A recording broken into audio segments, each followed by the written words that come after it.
Welcome all of you again.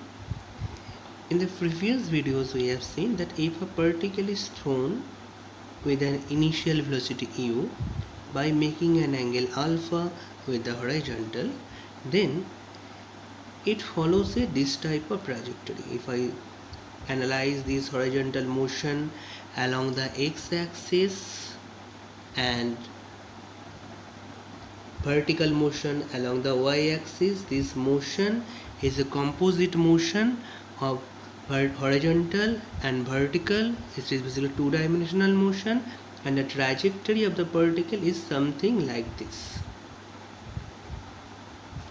The question is why the particle follows only and only this type of trajectory. Why the particle follows this path? That is the question. But before that, I want to share something with you, that if it is the u vector, it has two components. It has the x component, and that is called the u cos alpha, and it has the y component, and that is called the u sin alpha.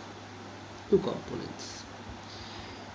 And it is also said that the ux, that is u cos alpha, is independent of that of the acceleration due to gravity, because at each and every point on this trajectory the acceleration due to gravity is acting along the negative y direction, and we can say the acceleration due to gravity minus of g j cap at each and every point.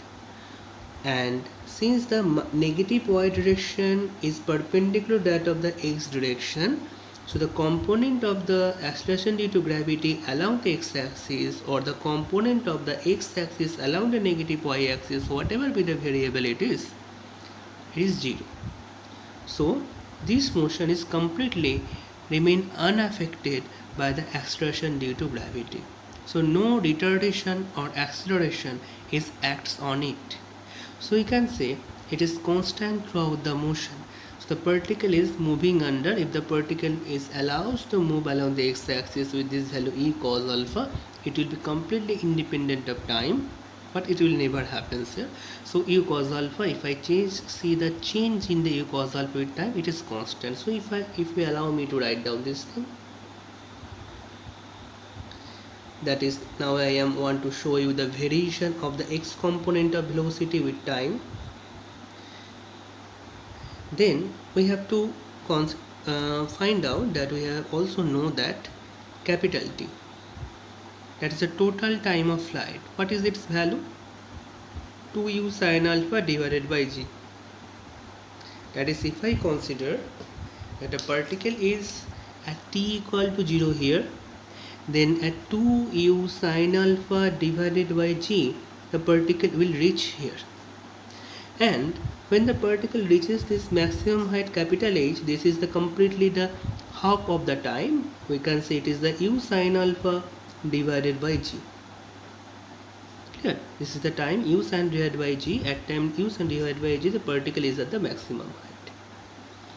So throughout this motion, we can separate it into two intervals: 0 to u sin alpha by g, and u sin alpha by g to 2u sin alpha.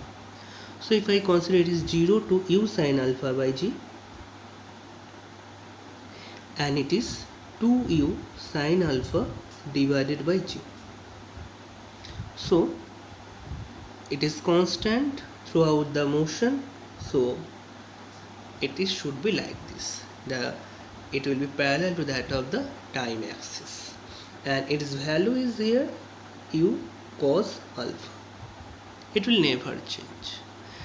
That is, if you want to analyze that at that point what the value of the value velocity, horizontal velocity along the x-axis, I will say it is u cos alpha.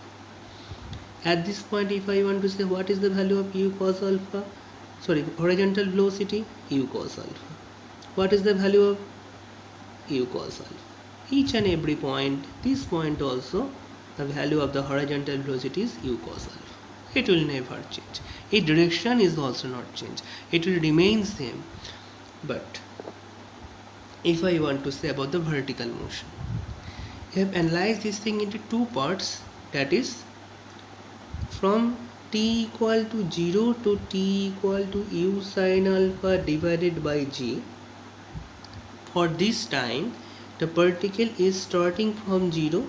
At that time its velocity, initial velocity is u sin alpha, and as it moves on its velocity decreases and it becomes 0 when it reaches the maximum height.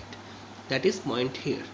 So from here to here this length, if I try to analyze only the vertical, then it will be 0. After that, for a momentary rest, the particle again returns back and its velocity is u sin alpha again. From 0 to it again gains this velocity u sin alpha, and at that time it is u sin alpha by g time, and it is 2u, and at that point the time is 2u, sorry, it is g, 2u sin alpha divided by g. And why it is, you know that from here to here always the acceleration that is along the negative y-axis always retards the motion. In that case the acceleration always retards the motion. Okay, here the velocity, if I say the velocity at any point, if I say the velocity at any point, the velocity is positive, and here the velocity is negative and the acceleration is also negative. So negative produces the negative, and here the positive is retarded by this negative. So this is the main scenario. But if I want to draw this, that is how it, due to the constant retardation, this value of velocity, that is the component of velocity along the y-axis, becomes 0 and again becomes u sin alpha. So if I want to plot this thing, how it will looks like, let us see. So if I want to plot it here, uy, and it represents the time, so I just separate the time intervals, giving it is u sin alpha divided by g, and it is 2u sin alpha divided by g. So the velocity, if I want to draw the velocity here from t equal to 0 to u sin alpha by g, the velocity decreases from the value u sin alpha. Here the value is u sin alpha, and from this value it decreases. Okay, here the velocity is positive. From positive to it becomes 0. After that, see, the velocity is 0 and 0 to it becomes negative, and which value? U sin alpha. If I want to draw this thing, then we have to extend this y-axis in this direction. Extend this y-axis in this direction up to the value that is u sin alpha, or more specifically minus of u sin alpha. So now the velocity increases up to this value, and for the time 2u sin alpha by g, the velocity is somewhere like this. So the velocity is somewhere like this. So if I want to draw this thing, so it is like this. It is a straight line from u sin alpha to it becomes 0, for here to here u sin alpha becomes continuously decreasing to 0. After that, this again returns to u sin alpha, but in the negative direction. It attains the negative value. So this curve explains this thing. One thing I want to say from here, actually this acceleration is nothing but can be obtained from the slope of the velocity versus time.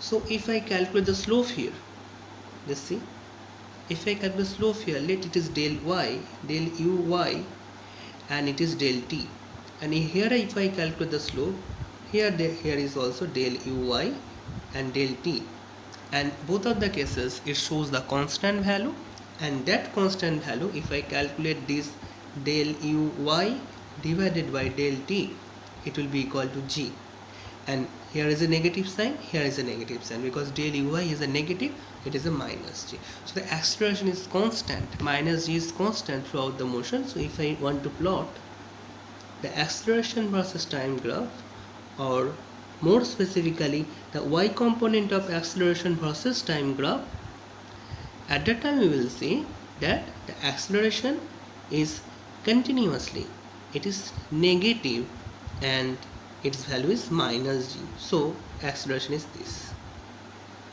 minus g. But what about the acceleration along the x-axis? If I plot this thing, it will be very simple to do, because the slope of the ux versus time graph is 0. So if I draw the x component of acceleration with time, it will be parallel to that of the time axis. So if I say from here to here, as long as it goes, that is, here we have to introduce, that is 0, this capital T, that is 2u sin alpha by g, and here also it is 0, and from here to up to this we have drawn, it is 2u sin alpha by g. So this is the acceleration versus time graph. Because I am analyzing the two-dimensional motion by considering one dimension and another dimension separately, x dimension and y dimension separately. Now if I looking for the displacement versus time graph, in the displacement versus time graph, what it will be, that is, it gives this value from the area of this ux versus time graph. If I calculate the ux versus time graph area, we will get the value of the range. Okay, we will get the value of the range.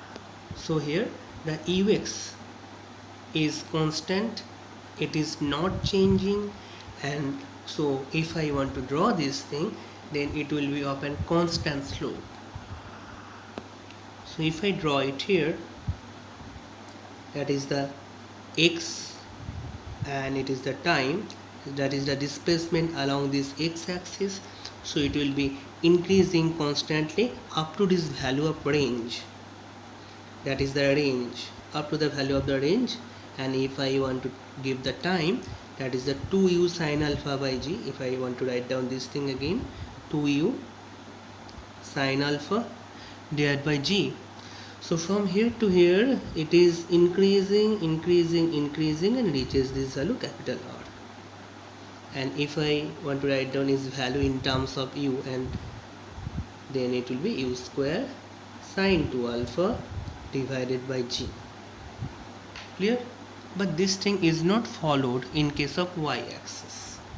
Why? Just look at this. From 0 to u sin alpha,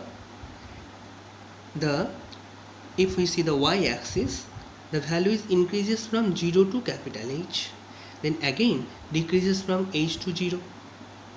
Now the question is it moving under constant velocity? Is it moving under constant velocity? No, it is moving under varying velocity.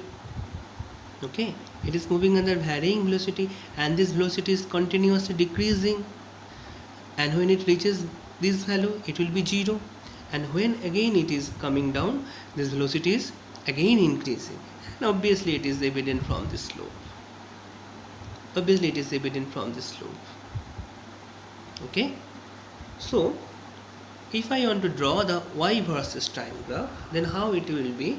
Then obviously if I calculate the area of this, it is positive. Uy is positive, time is positive, so the area if I calculate, that will be positive. But if I want to calculate the area of this half, then this area will be negative. Why? Because uy is negative, t is positive, so this area will be negative. So displacement from 0 to u sin alpha is positive, but the slope is here constant, so and here this is negative and the slope is here negative. The displacement is negative and the slope is also negative. So let us find out how to draw. So just see, it is constant slope, the slope is constant. So if I want to draw from, I can say from up to plus h, it is u sin alpha divided by, that is the half of the time interval, and it is 2u sin alpha divided by g. If I want to draw this thing, then how it will be? It is plus h. So the velocity is increasing up to the capital H. Velocity is constant up to the capital H. So the displacement is should be like this. But after that, what will happen? After that, after reaching the capital H, the velocity instantly switch over. After velocity becomes 0. So here the velocity becomes 0. Okay. Here the velocity becomes 0. So it should be sharply like this. Sharply like this, because here it should be a straight line. The velocity is increasing. Sorry, the velocity is not increasing. The velocity is decreasing. So here the curve is velocity is decreasing. What I am saying, velocity is not decreasing. The velocity is constant, but the displacement is decreasing. So at first the displacement is rapid. After that it is this. Okay. Sorry for that, because it is not this type of slope. Because as long as it is moving upward, the velocity is constant, but the displacement is continuously decreasing as the velocity is decreasing to 0. So it will be like that. And after that, if I want to say, from that it is again increasing. The displacement velocity is again increasing, but the displacement from the horizontal level is 0. Okay, so it will be looking like this. So it is the y component. The x component that I have drawn, that will be a constant slope, but it is not like that. Here the displacement is 0 initially. At time equal to 0, displacement is 0. But the y component displacement, when u sin alpha by g, at that time displacement is capital H.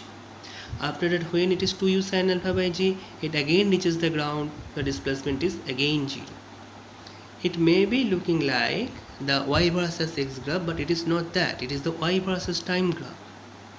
Velocity is increasing, velocity is decreasing, and so the displacement is at first decreasing at a faster rate, then its rate will be decreases and it becomes the 0 here. The slope you cannot calculate because it is the parallel to that time axis, so it is just like a bell-shaped curve. It is just like a bell-shaped curve. Okay, but this is not followed there. If I want to draw it, the y versus x graph, please try to discriminate these two. For an projectile motion, it will be like this. It is not a bell-shaped curve. Okay,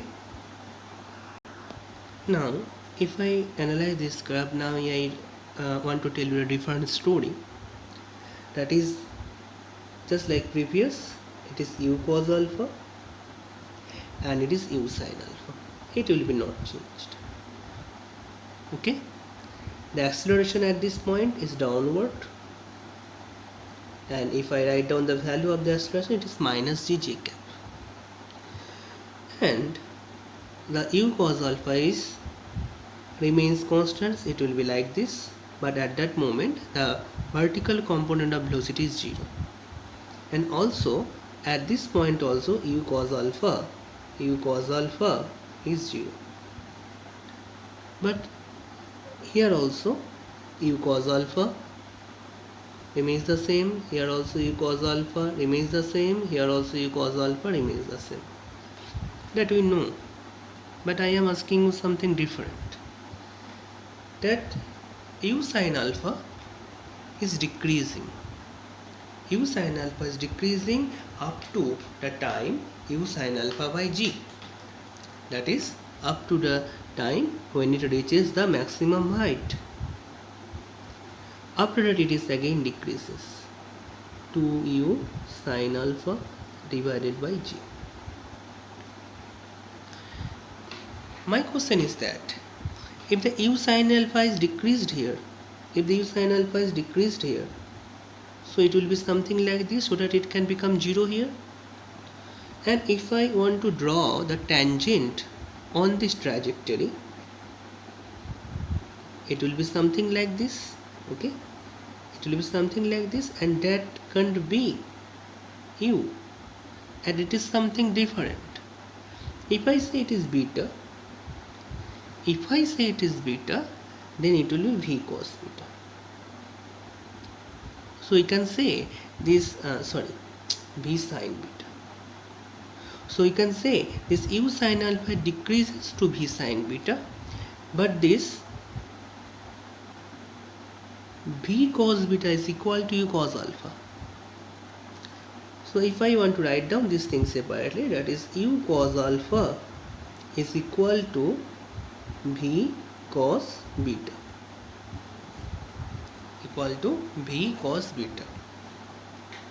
And if I want to write down the equation of v sin beta, then v sin beta is equal to u sin beta plus of minus of g into t. Let us say it is the time t1, say t1. So after t1, u sin beta is reduced by a time gt1 and it becomes v sin beta. So obviously this v sin beta is not equal to this u sin alpha. V sin beta is not equal to u sin alpha. It is not same. It is reduced by an amount minus of gt. But here u cos alpha and v cos beta are equal. From here, if u cos alpha and v cos beta is equal, and if u sin alpha is not equal to u cos beta, then obviously this u is not equal to v. Okay, obviously this u is not equal to v. V is something else, and alpha obviously is not equal to beta. And here the alpha, just see, if we look at this diagram, then alpha is greater than that of beta. Here the angle is now 0, and again if I draw there, the angle at this point is increases. If I say it is gamma, the angle at this point increases. Again it is increases, and again at this particular point it becomes alpha. So the velocity at each and every bit of time decreases, and the angle is also decreases. Here if I say it is the velocity here at this point is w, so w is equal to, or w has only one component, and w is equal to u cos alpha only. Okay, because here it becomes horizontal, so no angle is formed with the horizontal. It is u cos alpha only. And again when it is increases, again due to the increase of u sin alpha, again this velocity vector, if I say it is something else, then it will again makes an angle gamma, and again here when it reaches, again that regains the value of alpha. So this is the thing. The alpha, if I want to say alpha, then alpha, the angle, not alpha, if I say the angle decreases and becomes 0, and again increases and again reaches the value alpha. So this is the thing. But if I taking care of the sine, the clockwise and anti-clockwise rotation, here if I say this anti-clockwise rotation is positive, then it is also positive, but it is negative. Okay, and it is also negative. So it becomes from positive to 0, then becomes negative. So this also explains this thing. So if I want to draw this, if I want to draw the angle, if I want to draw the angle, if you just write it clearly, angle made with the horizontal, angle made with the horizontal. If I want to plot this along this axis and the time along this axis, then obviously this angle here is plus alpha, here it is plus alpha, then it reduces to 0 when it reaches the maximum height, when the time is u sin alpha by g. So up to u sin alpha by g, it is continuously decreasing u sin alpha divided by g, and it will be continuously decreasing to 0. After that it is increasing up to 2u sin alpha by g, but on the negative direction. If I want, so we have to draw it on the negative. Here it is minus alpha, and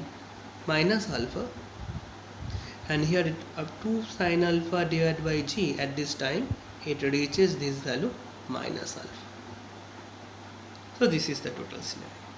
In the next lecture we will see why the particle follows this type of trajectory.